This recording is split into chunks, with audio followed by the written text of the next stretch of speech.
జ్యోతిష శాస్త్రం అనేది అసలు శాస్త్రీయమైన దీన్ని మనం ఏ విధంగా విశ్వసించవచ్చు అంటారు? తత్రార్కౌ చంద్రసాక్షిణో అన్నాడు. మరి ఈ జ్యోతిష్ శాస్త్రానికి ఎవరు ఉదాహరణ అంటే సూర్య చంద్రులే సాక్ష్యం. కొన్ని సమస్యలకి ఇలా దోష పరిహారాలు ఉన్న వాటికి శాంతి పూజ చేయించుకోవాలి అని కొంతమంది చెప్తుంటారు. అసలు శాంతి పూజ అంటే ఏంటి? దేవుడికి శాంతి చేయాలి, అసలు దాని పరిహారం ఏ విధంగా ఉంటుంది? తచ్చాంతి ఔషధైర్దానై జపహోమ సురార్చనై అన్నాడు. గాలిలో దీపం పెట్టి దేవుడు అనేటువంటి కాలం కాదు కదా. మనం ప్రకృతిలో ఉన్నప్పుడు ఇటు ప్రకృతి ధర్మాన్ని అటు పరమాత్మ ధర్మాన్ని రెండింటినీ నమ్మాలి గనక మొట్టమొదట తచ్చాంతి ఔషధై.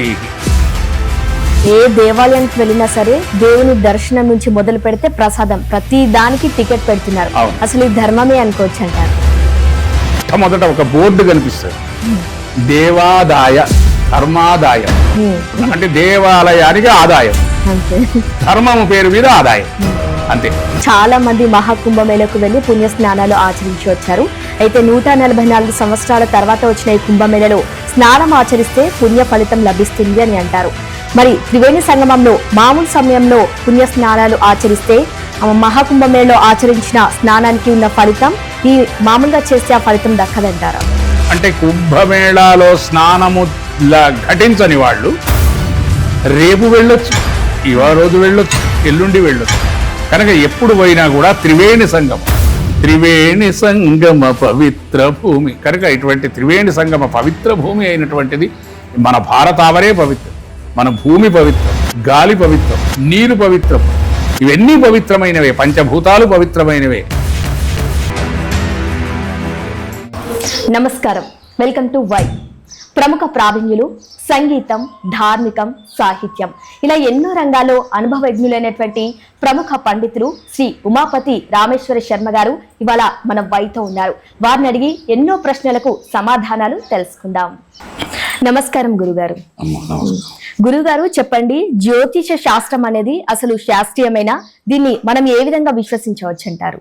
ఇది ప్రధానంగా మనకు ఈనాటి ఈ కార్యక్రమానికి నన్ను ముఖ్య అతిథిగా ఆహ్వానించినటువంటి వై ఛానల్ వారికి ముందుగా అభినందనలు తెలుపుతూ, ఇప్పుడు మీరు అడిగినటువంటి ప్రశ్న జ్యోతిష్ శాస్త్రము శాస్త్రీయమైన దీనిని మనం విశ్వసించవచ్చా అన్నది మీ ప్రశ్న. అవును గురువు. అయితే ప్రధానంగా జ్యోతిష్ శాస్త్రం అనేటువంటిది ప్రాచీనమైనటువంటి శాస్త్రం. ఈ ప్రాచీనమైనటువంటి యొక్క శాస్త్రాన్ని పూర్వకాలంలో వరాహ మిహురుడు, మంత్రేశ్వరుడు, గర్గ మహర్షి, తర్వాత అనేకమైనటువంటి యొక్క మహర్షులు ఎందరో కూడా ఈ జ్యోతిష్ శాస్త్రం అంటే ఒక రకంగా ఇది ఖగోళ శాస్త్రము, అంటే అద్భుతమైనటువంటి యొక్క ఈ ప్రకృతిని సమస్తాన్ని కూడా తెలియజెప్పగలిగినటువంటి శాస్త్రం. తత్రార్కౌ చంద్రసాక్షిణో అన్నాడు. మరి ఈ జ్యోతిష్ శాస్త్రానికి ఎవరు ఉదాహరణ అంటే సూర్య చంద్రులే సాక్ష్యం. అందుకే మనం ఈనాటికి కూడా మనం సూర్యుణ్ణి, చంద్రుణ్ణి, ఇవాళ మన పంచాంగాలు ఉన్నాయి, పంచాంగాలలో మనం గ్రహణం అంటాం. అంటే గ్రాహ్యతే ఇది గ్రహణ అంటే గ్రహించబడునది. దేన్ని గ్రహిస్తున్నది? సూర్యుడి యొక్క కాంతిని అడ్డగిస్తున్నది, అది గ్రహిస్తున్నది. తద్వారా మన గ్రహణం ఏర్పడుతున్నది, చీకటి వస్తుంది. అట్లాగే చంద్రగ్రహణం గడుతున్నది. ఈ సూర్యుడు, ఈ చంద్రుడు రెండు కూడా గ్రహణాలుగా ఏర్పడుతున్నవి అనటానికి ప్రధానమైనటువంటి యొక్క సాక్షిభూతం చంద్రార్కౌ తత్ర సాక్షిణం అని మన జ్యోతిష్ శాస్త్రం చెప్తుంది. అందుకని జ్యోతిష్ శాస్త్రంలో ప్రధానంగా మనము విశ్వసించగలిగినటువంటి యొక్క అద్భుతమైన ప్రాచీనమైన పురాతనమైనటువంటి శాస్త్రీయమైనటువంటి యొక్క ఖగోళ శాస్త్రమే జ్యోతిష్ శాస్త్రంగా చెప్పబడ్డది. ఒక చిన్న సందేహం గురువు గారు, మామూలుగా మనకు గ్రహణం పట్టినప్పుడు కొన్ని నియమ నిబంధనలు పాటించాలి అంటారు.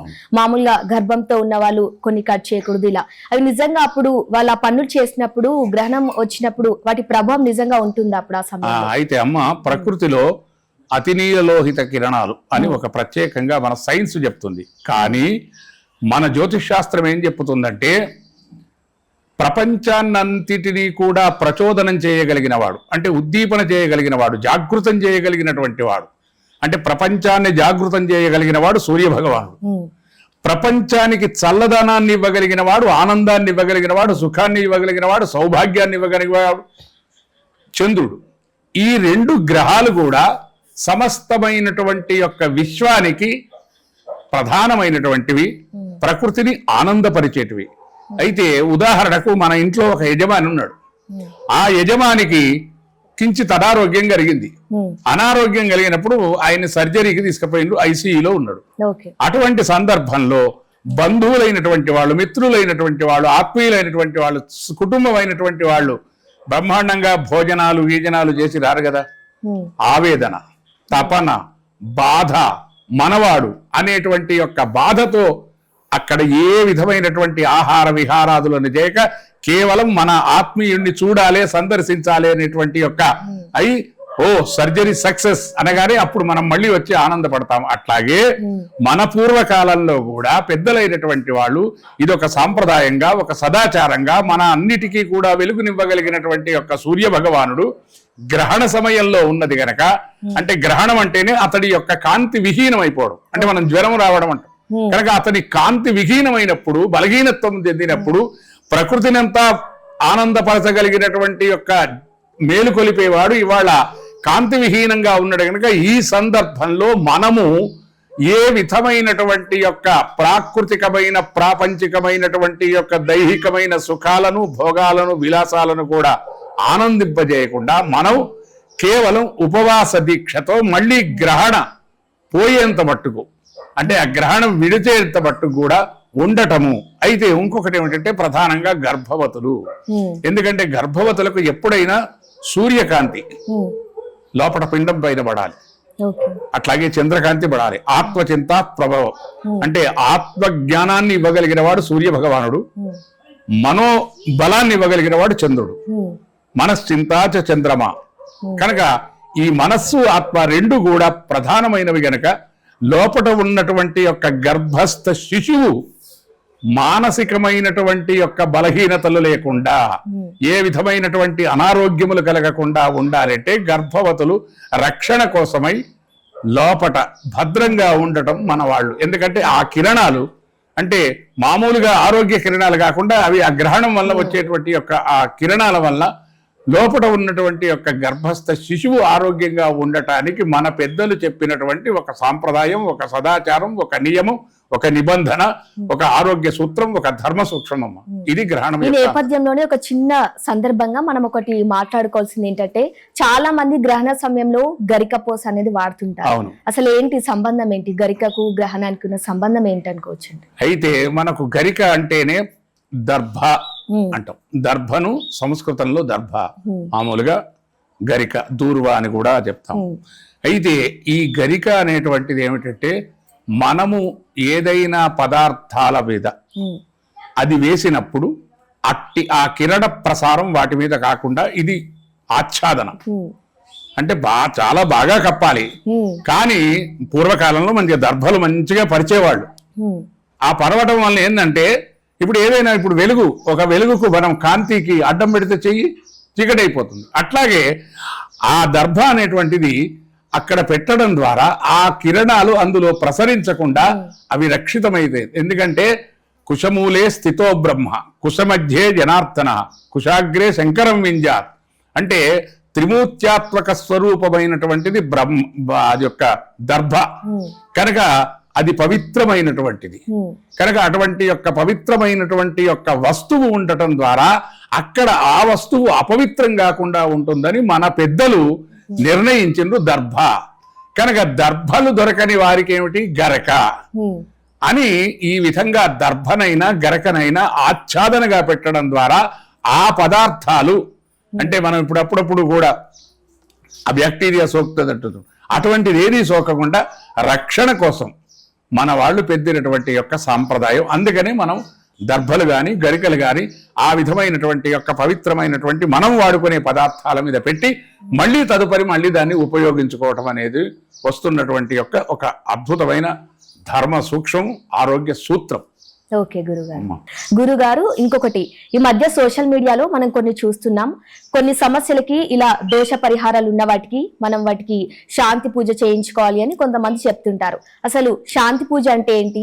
దేవుడికి శాంతి చేయాలి, అసలు దాని పరిహారం ఏ విధంగా ఉంటుంది అంటారు? శాస్త్రంలో శాంతి కమలాకరము అని ఒక ప్రత్యేకమైన గ్రంథం ఉన్నది. అంటే ఏ సందర్భమైన దోషానికి ఏ విధమైనటువంటి శాంతిని పెట్టవలెను అని.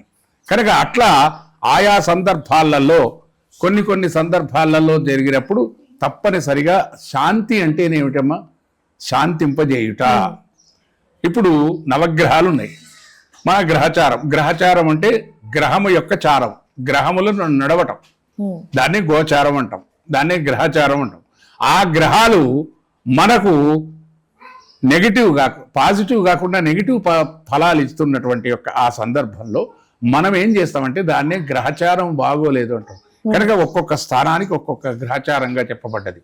ఇప్పుడు గురువు అంటే ప్రధానమైనటువంటి నవగ్రహాలలో ప్రధానమైన గ్రహం గురువు. ఆయన 2, 5, 7, 9 ఉంటే మంచిది అని అది జ్యోతిష్ శాస్త్రం చెప్తుంది. ఒకవేళ 10 ఉన్నది కనుక అప్పుడు దానికి శాంతి చేయాలి. దానికి ఏమన్నాడు? తచ్చాంతి ఔషధైర్దానై జపహోమ సురార్చనై అన్నాడు. మొట్టమొదట ప్రాకృతికం, మనం కేవలం దేవుణ్ణి నమ్మేది కాదు, గాలిలో దీపం పెట్టి దేవుడు అనేటువంటి కాలం కాదు కదా. మనం ప్రకృతిలో ఉన్నప్పుడు ఇటు ప్రకృతి ధర్మాన్ని అటు పరమాత్మ ధర్మాన్ని రెండింటినీ నమ్మాలి కనుక మొట్టమొదట తచ్చాంతి ఔషధై, అయ్యా మొదట ఔషధ సేవనం, లేదా మనం ఏం చేయాలో ఆ సంబంధించినటువంటి యొక్క ప్రాకృతిక కర్మలను ఆచరించి పరమార్థ సంబంధమైనటువంటి యొక్క ఏదైతే ఉందో ఆ వాటికి సంబంధించినటువంటి యొక్క నవగ్రహ దోషాలను కావచ్చు, గ్రహచార దోషాలు కావచ్చు, ఇతరత్రములైనటువంటివి కావచ్చు, వాటికి మన వాళ్ళు చెప్పినటువంటి శాస్త్రం శాంతింపజేయుట. వాళ్ళను శాంతింపజేయుట అంటే ఏమిటి?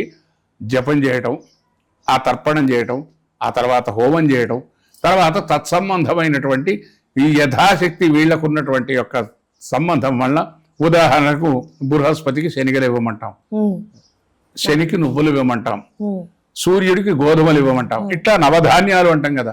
ఆ నవధాన్యాలు ఆయా సందర్భాల్లో ఇవ్వటం వల్ల ఆ గ్రహము సంప్రీతికరమై సంతుష్టుడైనటువంటి వాడై మనల్ని బాధించకుండా ఆగ్రహించకుండా అనుగ్రహించటానికి మన పెద్దలు చెప్పినటువంటి ఒక నియమము. ఇక రెండవది, ఇది జ్యోతిష్ శాస్త్రం. మనము ఏ విధమైనటువంటి యొక్క తొందరపాటు లేకుండా, మనం గ్రహచారం బాగుందంటే చకచక అన్ని కవర్లు చేసేస్తాం, కానీ గ్రహచారం కొంచెం బాగాలేదనుకున్నప్పుడు ఏం చేస్తాం? అడుగు పెట్టేటప్పుడు చాలా జాగ్రత్తగా వేస్తాం. అందుకని గ్రహచారం బాగలేనప్పుడు ఏ కార్యము చేయాలన్నా దాన్ని పరిశీలిస్తాం, పరిశోధిస్తాం, విచారిస్తాం. ఫస్ట్ ఆప్షన్ అంటాం, సెకండ్ ఆప్షన్ అంటాం. ఇట్లా అనేకమైనటువంటి విచారాలకు కూడా తొందరపడకుండా చేరేది. అంటే కొన్నిటికి ఆలస్యం అమృతం విషయం కదా. కనుక నిదానమే ప్రధానం అనేటువంటి దానివల్ల మనము గ్రహచారం బాగలేనప్పుడు కొంచెం ఆలోచించి చెప్పటం, చేయటం, ఆచరించటం అనేటువంటిది మన పెద్దలు మనకు చెప్పినటువంటి యొక్క శాంతి ప్రకరణములు. ఇక నువ్వు రెండవది ఏమిటంటే ప్రసార మాధ్యమాలు. ప్రసార మాధ్యమాలలో అమ్మ దేనికైనా మొట్టమొదట జ్ఞాత్వా కర్మాణి కుర్వీత అన్నాడు. మొట్టమొదట జ్ఞాత్వా నువ్వు తెలుసుకో, ఆ తర్వాత అధ్యయనం చెయ్యి, ఆ తర్వాత అభ్యాసం చెయ్యి, ఆ తర్వాత నీవు ఆచరణలో పెట్టు.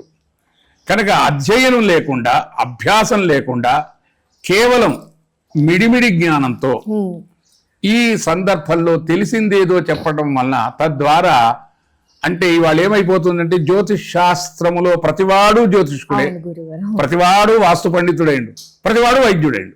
ఎవరికి తోచింది వాళ్ళు కొంచెం జ్వరం వచ్చినట్టుంది, డోలో 650 వేసుకో, బ్రహ్మాండంగా పోతుంది, డోలో 650 అంటాడు.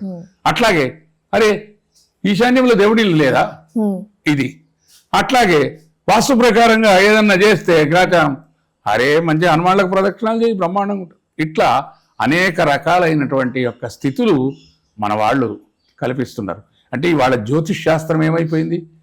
ప్రైమరీ స్థాయికి వచ్చింది, వాస్తు ప్రైమరీ స్థాయికి వచ్చింది.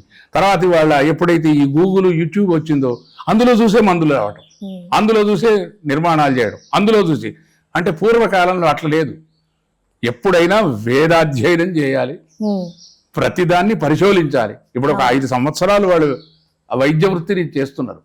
మరి అటువంటిది ఊరికే నేను ఒకటి వచ్చి డోలో 650 వేసుకోండి ఇట్లా అంతే. కనుక అట్లాగే ఎంతో పరిశీలిత చాతుర్లక్షంతు జ్యోతిషం అన్నాడు. 4 లక్షల శ్లోకాలు కలిగినది జ్యోతిషం. మళ్ళా 4 లక్షలకు దానికి మళ్ళీ వివరణ, అంటే దాదాపు 16 లక్షల శ్లోకాలు కలిగినది 16 నిమిషాల్లో 16 మాటల్లో చెప్పటం.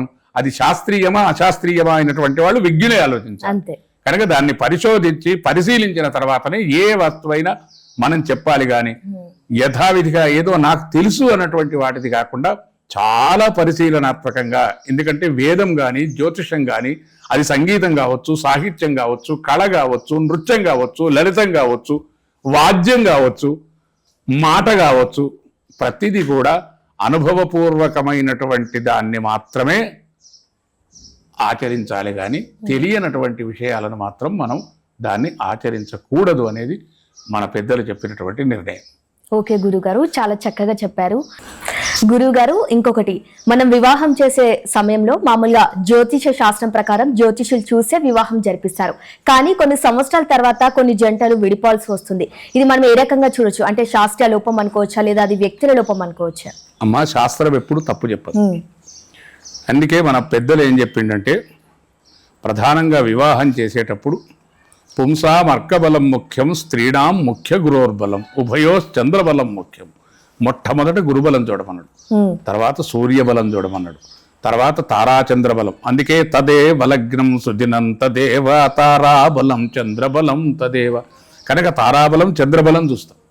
ఇవన్నీ చూసిన తర్వాత మళ్ళీ సుముహూర్తం అనేది మరొకటి ఉంటుంది. మళ్ళీ సుముహూర్తాన్ని చూస్తాం. ఆ సుముహూర్తాలలో కూడా లగ్నము అంటాం. ఇప్పుడు మామూలుగా పౌరోహితుడి దగ్గరికి వచ్చి మాకు లగ్నం పెట్టండి అంటాం. ఆ లగ్నం పెట్టడం అంటే ఏంది? శుక్ర పంచ సహస్రాణి బుధ పంచశతాని చ లక్షమేకంతు దోషాణం గురు కేంద్ర వ్యపోహతిని ఆయా గ్రహాలు ఆయా స్థానాలలో ఉంటే అవి విశేషమైనటువంటి ఫలమిస్తుందని మేము వాటిని చూసి వాటికి మళ్ళీ పుష్కరాటం, ఆ పుష్కర కాలం కలిపి అంశ శుభాంశ చూసి ఒక నిర్దిష్టమైనటువంటి యొక్క నిర్ణయం చేసి ఫలానా 9 గంటల 49 నిమిషాలు ఫలానా వృషభ లగ్నం అని పెడతాం. అది వృషభ లగ్నం ఇప్పటి ఈ కెమెరామెన్ల ఫోటోగ్రాఫర్ల ఆలస్యం కావచ్చు, లేకుంటే వీడియో ఆలస్యం కావచ్చు, లేకుంటే ట్రావెలింగ్ ఆలస్యం కావచ్చు, లేకుంటే ప్రాకృతికమైన ఆలస్యం కావచ్చు. ఇలా ఆ 9:45 కాస్త అది 11:45కు మారుతున్నది. అవును గురువు.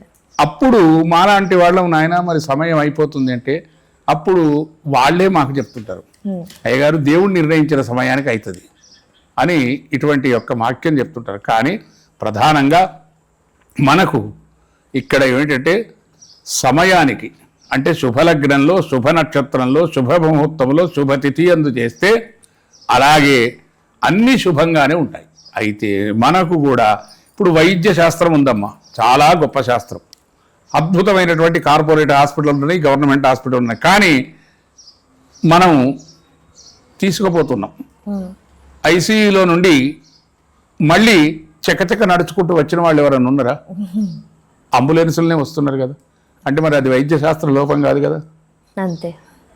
అయ్యగారు అంత పెద్ద కార్పొరేట్ హాస్పిటల్, అద్భుతమైనటువంటి చాలా గొప్ప హాస్పిటల్, అద్భుతమైనటువంటి ఒక్కొక్కళ్ళ స్పెషలిస్టు, చాలా గొప్ప మందులు, విదేశాల నుండి తెప్పించిన మందులు, విదేశాలలో చదివిన వైద్యులు, ఇంత గొప్పనైనటువంటి కార్పొరేటు, అద్భుతమైనటువంటి మిషన్స్ అన్నీ ఉన్నా కూడా పోయినటువంటి వాడు తిరిగి అంబులెన్స్లో ఎందుకు వస్తున్నాడు అంటే కారణం ఎందుకు రావడం అంటే అది వైద్య శాస్త్రమా? కాదు.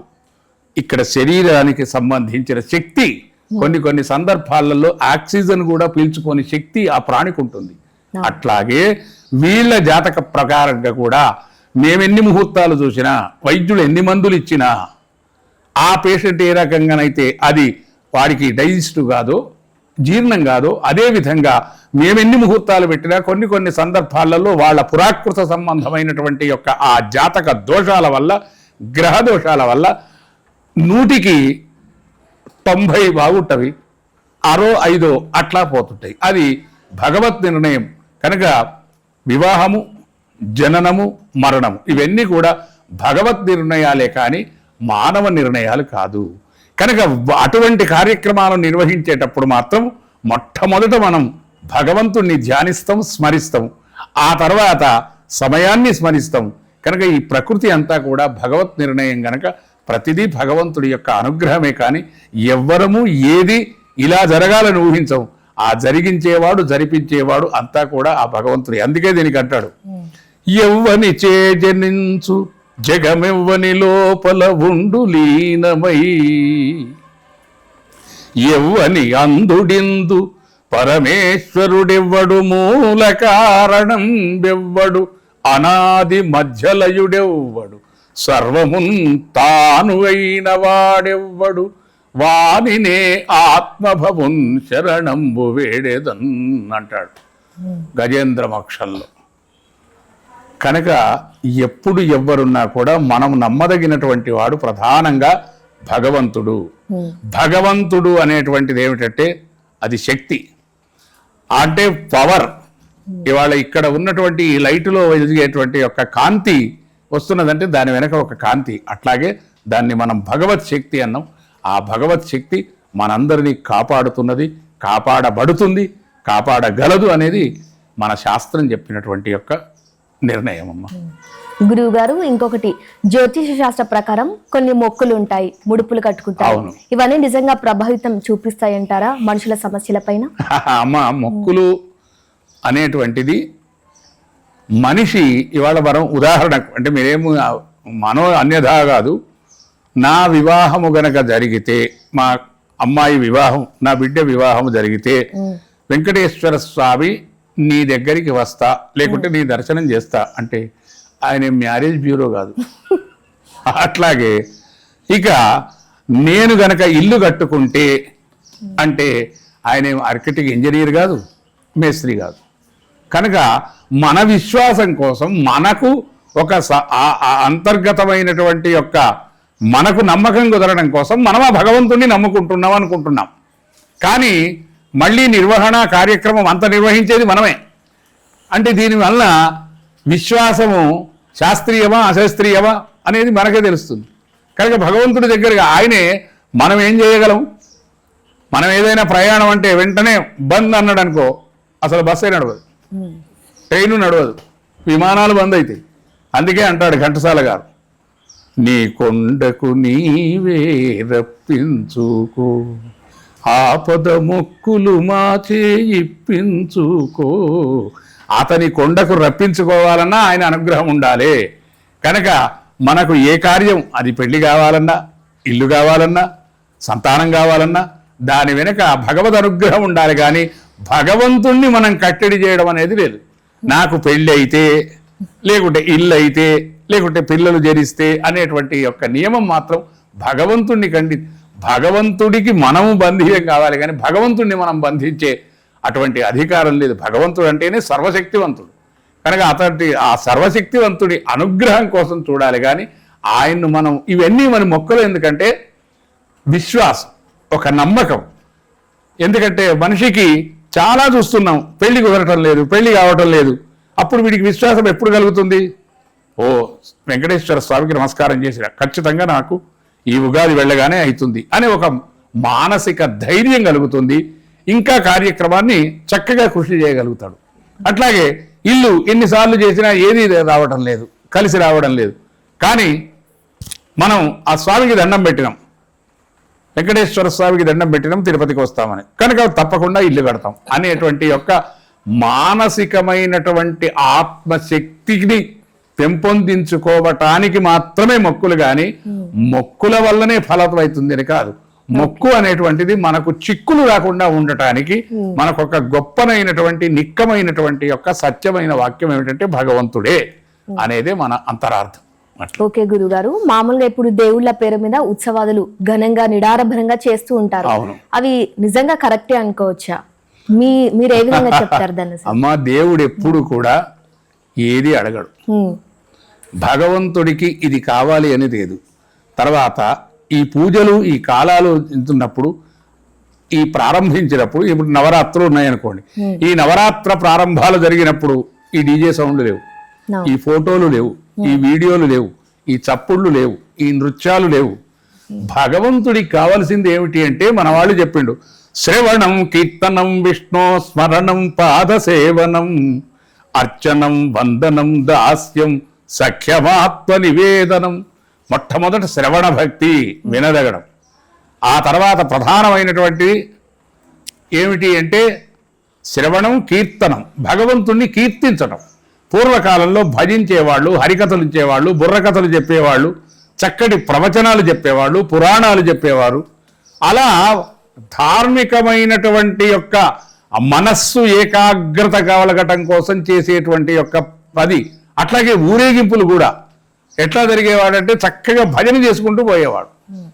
అలా భజించుకుంటూ, ఎందుకంటే రథోత్సవాలైనవి, బ్రహ్మోత్సవాలైనవి కనుక అటువంటి కాలంలో, పూర్వకాలంలో అనేకమైనటువంటి సాహిత్య కార్యక్రమాలు, సాంస్కృతిక కార్యక్రమాలు ఇవి చేసి భగవంతుడి దగ్గరికి రావటానికి ఈ కార్యక్రమాలు వచ్చి కార్యక్రమాలను చూడటం ద్వారా చక్కగా ఇవాళ శ్రీరామచరిత్ర, హరికథ, మొత్తం రాముని యొక్క కథ ఆనందంగా ఉంటే అటు రామ కళ్యాణం జరుగుతుంది, ఇటు రామకథ. అట్లాగే శివరాత్రి ఉంది, చక్కగా మార్కండేయ చరిత్ర చెప్పింది అనుకోండి, భగవంతుడి యొక్క కథలు వినటం, చెవిలో వినటం. చేతులారంగ శివుని పూజింపడేని, నోరు నవ్వంగ హరికి తినుడువడేని. అట్లా భగవంతుణ్ణి ఏ రకంగానైనా సరే ధ్యానించాలి, సేవించాలి, అర్చించాలి, ఆరాధించాలి, కీర్తించాలి, నమస్కరించాలి, భజించాలి.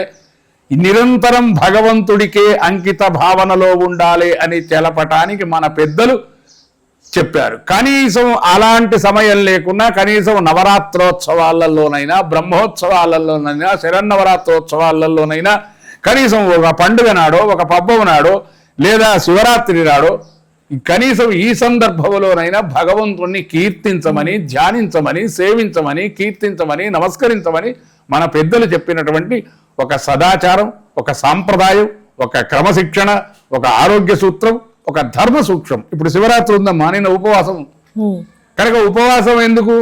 ఉపసమీపే వాసః అంటే భగవంతుడికి దగ్గర కావాలనుకున్నవాడు శరీర సుఖాన్ని వదిలిపెట్టాలి.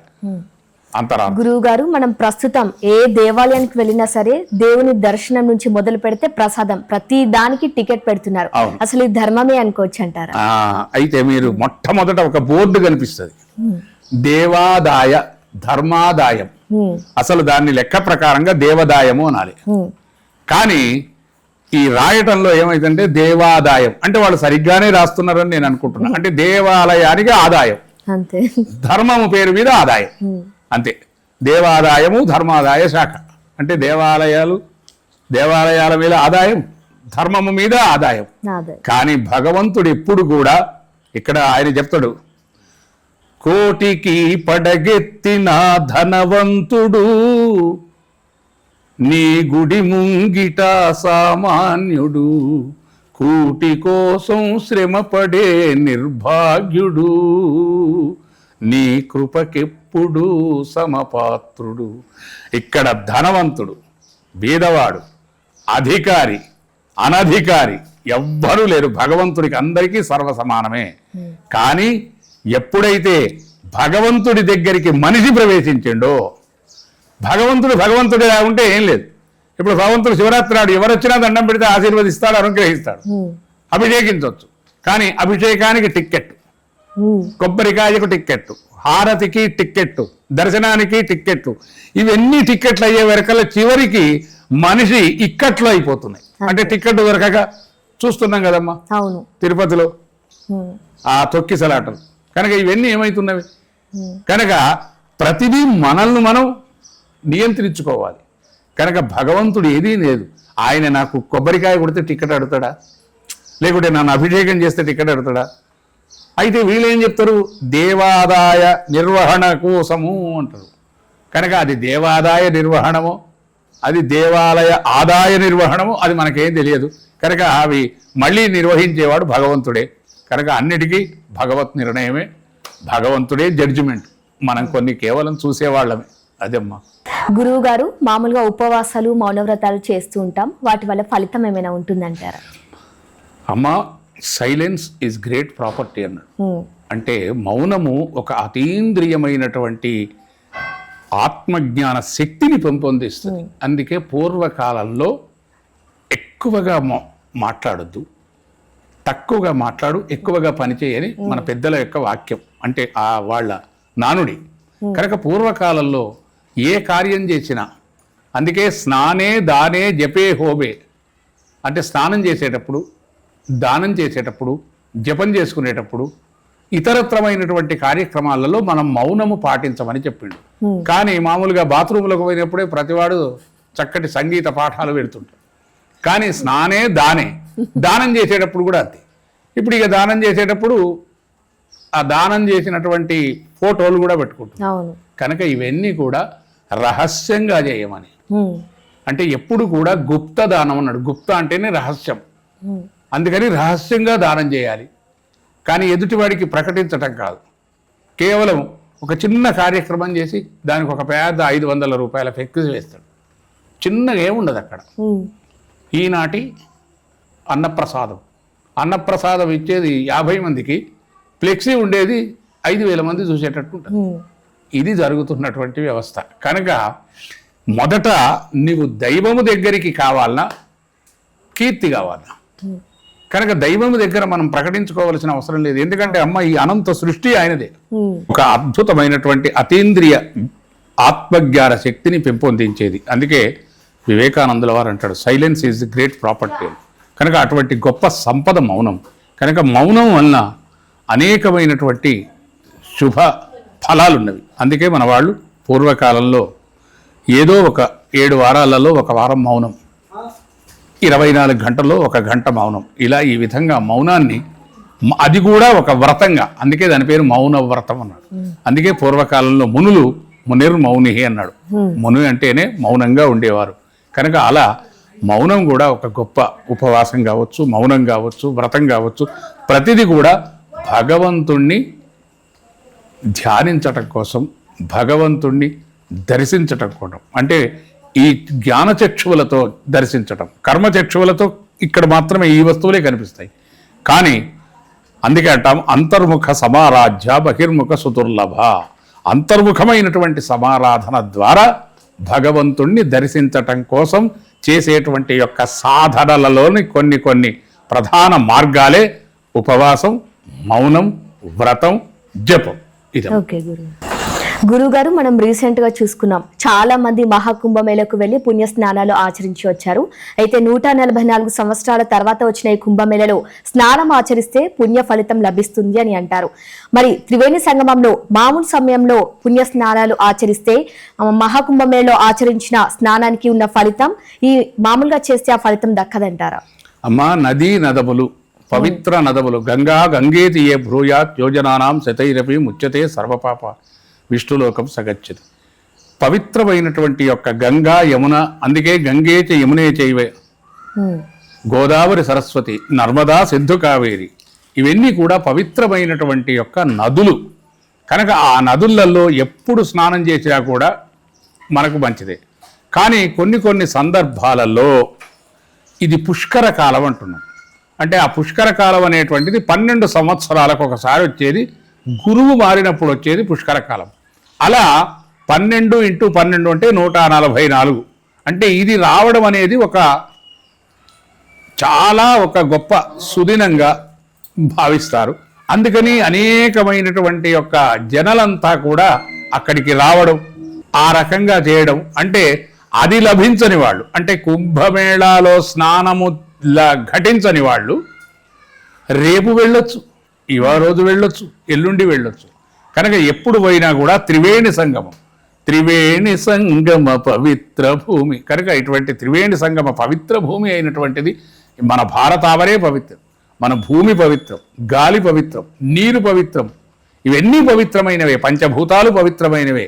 కానీ ఆ నదులలో చేరటం, అంటే పారే నది వల్ల చేరటం వల్ల ఒక పవిత్రమైనటువంటి ఆరోగ్య సంబంధమైనటువంటివి కూడా చాలా చక్కటి. పూర్వకాలంలో వర్షం నీరు వచ్చేది, చాలా అద్భుతంగా ఉండేది, అంటే ఆరోగ్యకరంగా ఉండేది, ఒక టానిక్ లాగా పనిచేసేవాడు. కనుక అట్లాగే ఈ నదీ నదాల్లో కూడా స్నానం చేయటం ద్వారా శారీరకమైనటువంటి యొక్క చర్మ సంబంధమైన దోషాలు పోవడమే కాకుండా అంతర్గతమైనటువంటి ఆత్మ సంబంధమైనటువంటి యొక్క ఇతరత్రమైన దోషాలు కూడా తొలగిపోతాయి. కనుక ఆ నదీ నదులు ఒక ఔషధముగా, ఒక ధర్మానికి ప్రతీకలుగా చెప్పారు. అదేమో పుష్కర కాలం, అంటే ఆ సందర్భంలోనే చేయాలి.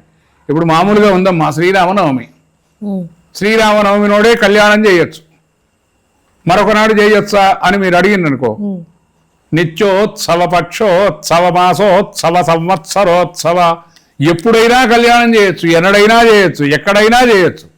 అట్లాగే స్వామివారి కళ్యాణం ఏ విధంగా మనం చేస్తున్నాము. కానీ శ్రీరామనవమి నాడు ప్రత్యేకంగా పవిత్రం, శివరాత్రి నాడు శివ కళ్యాణం చేస్తాం. ఇట్లా ఒక్కొక్క రోజు ఒక్కొక్క పవిత్రత, ఒక పర్వకాలంలాగా. ఆ పర్వకాలం లేనప్పుడు కూడా ఇతరత్రమైనటువంటి సమయాల్లో కూడా చేయటం ద్వారా ఫలము దక్కదని కాదు, అంతకంటే విశేషమైన ఫలం కలుగుతుంది.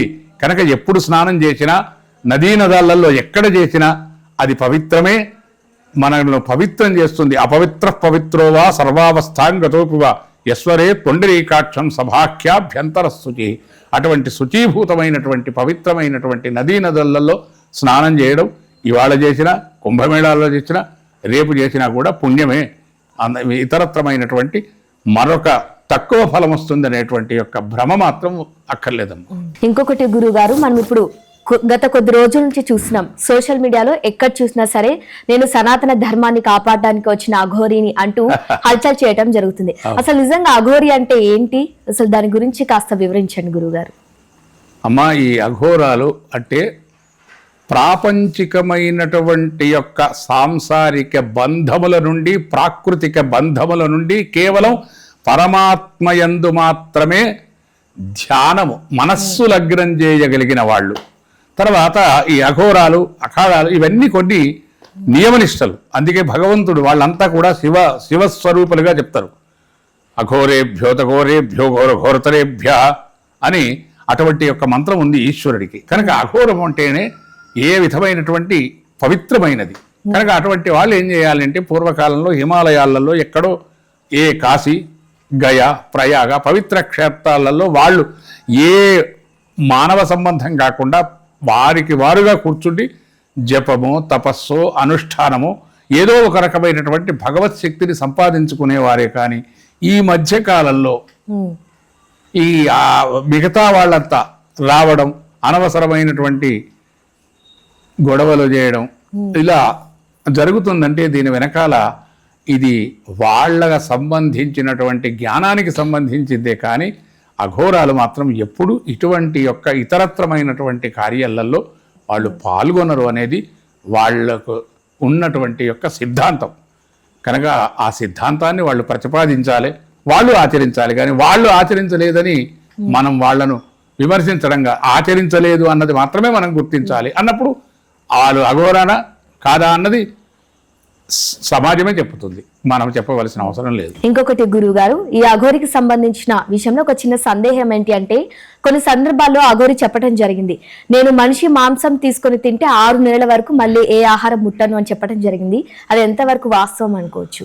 అమ్మ, మనకి ఏదైనా శాస్త్రం ప్రమాణం.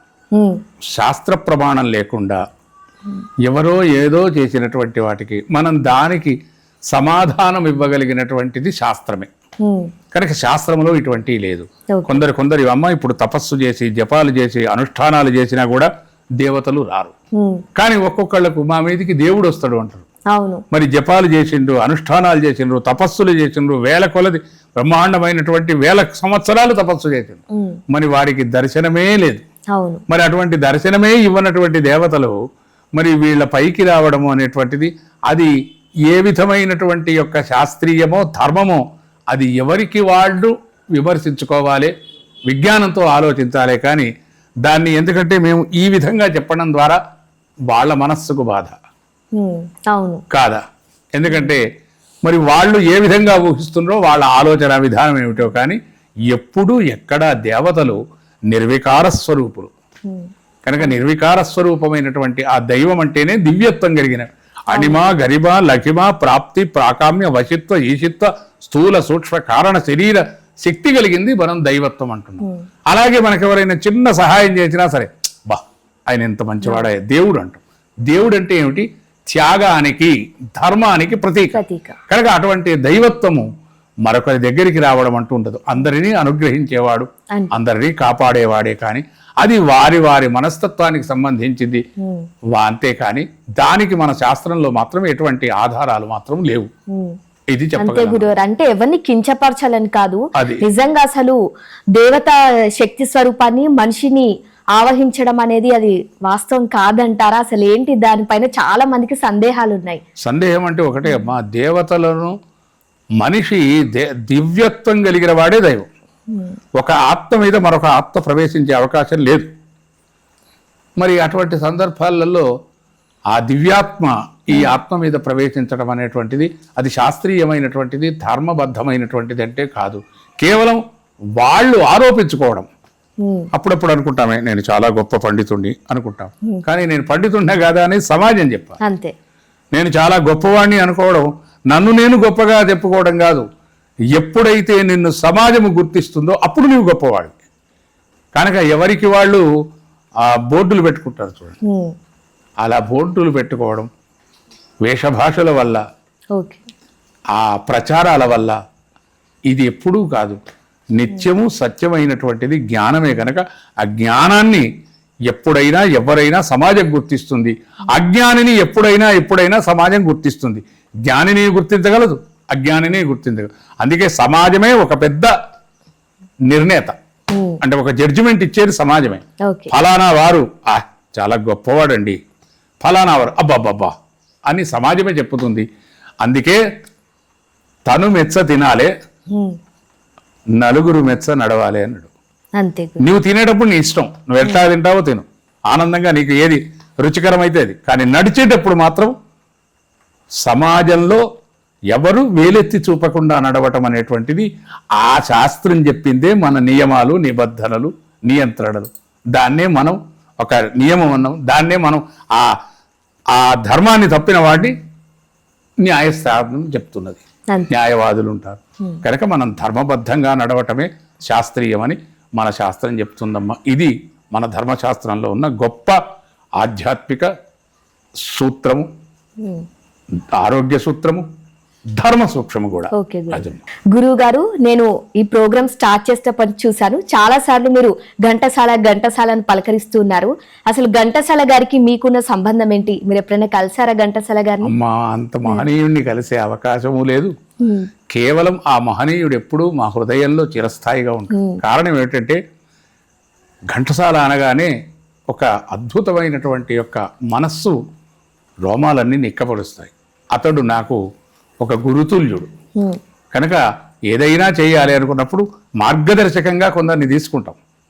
అలాంటి మార్గదర్శనంలో ఒక గురుతుల్యుడిగా ఉన్నవాడు గనక ఏదైనా కార్యక్రమం, ఒక కథ చెప్పినా లేదా ఒక పాట పాడినా, ఇంకొకటి ఏదైనా కార్యక్రమం నిర్వహించినా ఆ ఘంటసాల అనేబడేటువంటి వాడు నిరంతరం నా హృదయంలో ఒక గురుతుల్యుడిగా ధ్యానిస్తాను, కీర్తిస్తాను.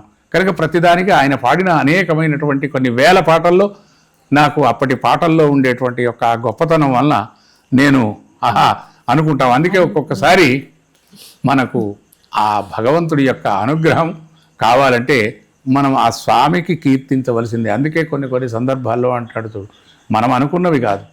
నాకు ఘంటసాల గారు ఒక ఆరాధ్య దైవం. కనుక ఆయనలో ఉండేటువంటి యొక్క పాటలలో కూడా ఒక అద్భుతమైనటువంటి నీతి సూత్రాలు ఉన్నాయి. అనుకున్నామని జరగవు అన్నీ, అనుకోలేనివి ఆగవు కొన్ని, జరిగినవన్నీ మంచికని, అనుకోవడమే మనిషి పని. అప్పుడప్పుడు మనకి ఏదో అనుకుంటాం, కానీ ఏది అనుకోలేవు. కానీ అనుకోలేని వాటి కోసం బాధపడకుండా జరిగినవన్నీ మంచికని, అనుకోవడమే మనిషి పని అని ఈ విధంగా అనేకమైనటువంటి ఆయన పాటల్లో ఉండేటువంటి యొక్క నీతి సూత్రాలు, ధర్మ సూక్ష్మాలు అన్నిటినీ ఎప్పటికీ నిరంతరం ఆయనను ఒక గురువుగా, ఆరాధ్యదయంగా ప్రతినిత్యం ప్రాతస్మరణీయుడు నాకు ఘంటసాల గారు.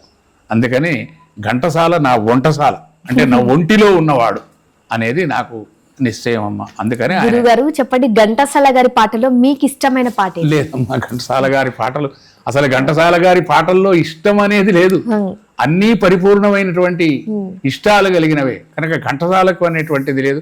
కాకపోతే అమ్మ, ఘంటసాల పాట పాడాలంటే మొట్టమొదట బాగా సాధన చేయాలి, శృతి పక్వంగా ఉండాలి. ఎందుకంటే మనం కార్యక్రమం నిర్వహిస్తున్నప్పుడు దానికి ఒక శృతి పెట్టే హార్మోనియం ఉండాలి, లయ ఉండాలి, తబలా ఉండాలి. ఇది ఏది లేకుండా పాడితే ఘంటసాల గారు ఇలా పాడారే అని నా పాటను చూసి ఆయన ఇలా పాడారు అని అనుకునే అవకాశం ఉంటుంది కనుక మరొకసారి మంచి కార్యక్రమాన్ని మనం అద్భుతంగా నిర్వహించుకుందాం. కార్యక్రమాన్ని ఘంటసాల గారిని స్మరిద్దాం, వారిని చక్కగా ఆ పాటల్లో చక్కగా వారిని ఒక అద్భుతంగా దర్శించుకుందాం. తదుపరి కార్యక్రమంలో తప్పకుండా అన్ని వాయిద్యాలతో ఘంటసాల గారి పాటలన్నీ మీరు మాకు తప్పకుండా దానికి నిరంతర సాధన కూడా చేస్తామమ్మ. గురుగారు, ఇంకొకటి, మీరు సిద్దిపేట జిల్లా ప్రాంత ప్రజలకు మరియు చుట్టుపక్కల ఉన్న అన్ని గ్రామాల వారికి మీరు మంచి సుపరిచితులే. అయితే మీ గురించి కొంతమందికి కుటుంబ నేపథ్యం తెలుసుకోవాలని ఉంది. ఈ సందర్భంగా మీ నేపథ్యం గురించి ఒక్కసారి వివరించండి. తప్పకుండా అమ్మ. మాది ఆనువంశికంగా సిద్దిపేటే. ఇక సిద్దిపేట తప్ప వేరే లేదు. అంటే మా తాతలు పూర్వీకుల నుండి ఇక మొట్టమొదటి అంటే ఈ సిద్దిపేట ఇది ఒక ప్రసిద్ధిపేట కనుక ఇక్కడనే ఉన్నాం. తర్వాత మా నాన్నగారు సంస్కృతాంధ్ర పండితుడు, చాలా గొప్పవాడు. మా తాతగారు పండితుడే, అంటే వాళ్ళ అంత పండిత వంశం. మా అన్నగారు పండితుడే, మా పెద్దనాన్నగారు పండితుడే, మంచి అద్భుతమైనటువంటి హరికథ చెప్పేవాడు. అట్లాగే మా అన్నయ్య గారు, ఆయనే ఆల్ ఇండియా రేడియోలో ఉండేవాడు, ఆయన పండితుడు. అందరూ కూడా పండిత వంశం.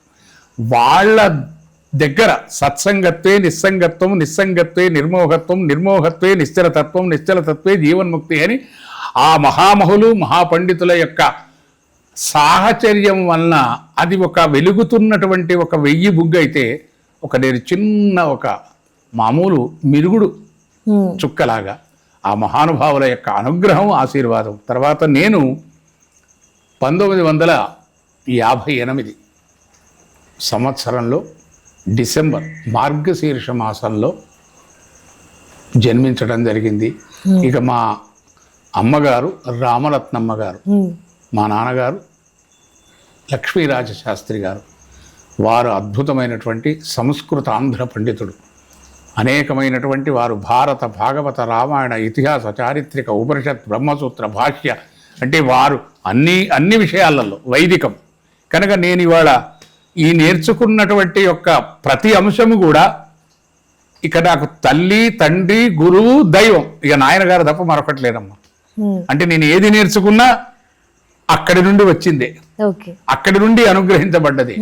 ఇక మా అమ్మ కూడా అద్భుతమైనటువంటి చక్కటి సాంప్రదాయం, ఒక నియమబద్ధమైనటువంటి ఆచారం కలిగింది కనుక ఇవాళ ఈ రెండు, ఈ మా అమ్మ అనుగ్రహించిన దేహం, మా నాయన గారు అనుగ్రహించినటువంటి జ్ఞానం, ఈ రెండిటి యొక్క సమాహారంగా ఈరోజు ఈ అందరికీ ఈ వైదికమైనటువంటి ధార్మికమైనటువంటి కార్యక్రమాలను నిర్వహించటం, తర్వాత ప్రతిష్టలు అంటే దేవతా ప్రతిష్టలు నిర్వహించటం, సుమారు ఒక 100 పైచిలకు దేవతా ప్రతిష్టలు నిర్వహించడం జరిగింది. అలాగే సంగీత కార్యక్రమాలు, సాహిత్య కార్యక్రమాలు, అనేకమైనటువంటి అంటే పురాణ కార్యక్రమాలు, ప్రవచన కార్యక్రమం, అంటే ప్రతి దాంట్లో ప్రవేశం, అభినివేశం రెండు నాకున్నవి కనుక దానివల్ల ఏంటంటే ప్రతిదానికి నేను ముందుకు పోయి ఆ కార్యక్రమాన్ని ముందుకు పోతా, అందుకునే ప్రయత్నం చేస్తా.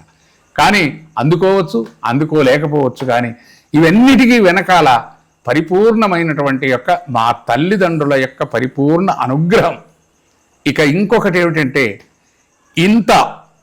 ఈ శక్తి రావడానికి మా కులదైవం, మా ఇలదైవం పర్వతవర్ధనై సహిత రామేశ్వర స్వామి వారి యొక్క సేవా ఫలం, వారి అనుగ్రహం వలన ఈ రకంగా ఈ విధంగా ఇక్కడ కూర్చోవటానికి కారణమైనటువంటి ఆ స్వామి యొక్క అనుగ్రహమని ఆ రామేశ్వర స్వామికి సభక్తిపూర్వకంగా ప్రణమిల్లుతూ, తల్లిదండ్రులకు కూడా సభక్తిపూర్వకంగా నమస్కరిస్తూ ఈ కార్యక్రమంలో చక్కగా ఇంత గొప్పగా అనేకమైనటువంటి యొక్క ధర్మ సందేహాలు, సామాజిక అనేకమైనటువంటి కార్యక్రమాల యొక్క సమాహారంగా సాగినటువంటి ఈ కార్యక్రమాలు చక్కగా జరిగింది కనుక ఈ కార్యక్రమాన్ని చూసినటువంటి వారందరూ కూడా ధార్మికమైనటువంటి యొక్క కర్తవ్యాన్ని మీరు ఆచరిస్తూ చక్కటి సాంప్రదాయాలు, సనాతన ధర్మాన్ని పాటించాలని మనసారా కోరుకుంటూ, స్వస్తి ప్రజాభ్య పరిపాలయంతాం న్యాయేన మార్గేణ మహిం మహీషః గో బ్రాహ్మణేభ్యః శుభమస్తు నిత్యము లోకాః సమస్తాః సుఖినో భవంతు. స్వస్తి. ధన్యవాదాలు. శుభం. ధన్యవాదాలు గురుగారు, మాకున్నటువంటి ఎన్నో సందేహాలకు సమాధానాన్ని నివృత్తి చేశారు. చూశారు కదండి, మరో చక్కటి కార్యక్రమంతో మళ్ళీ కలుద్దాం. అప్పటి వరకు చూస్తూనే ఉండండి. బై.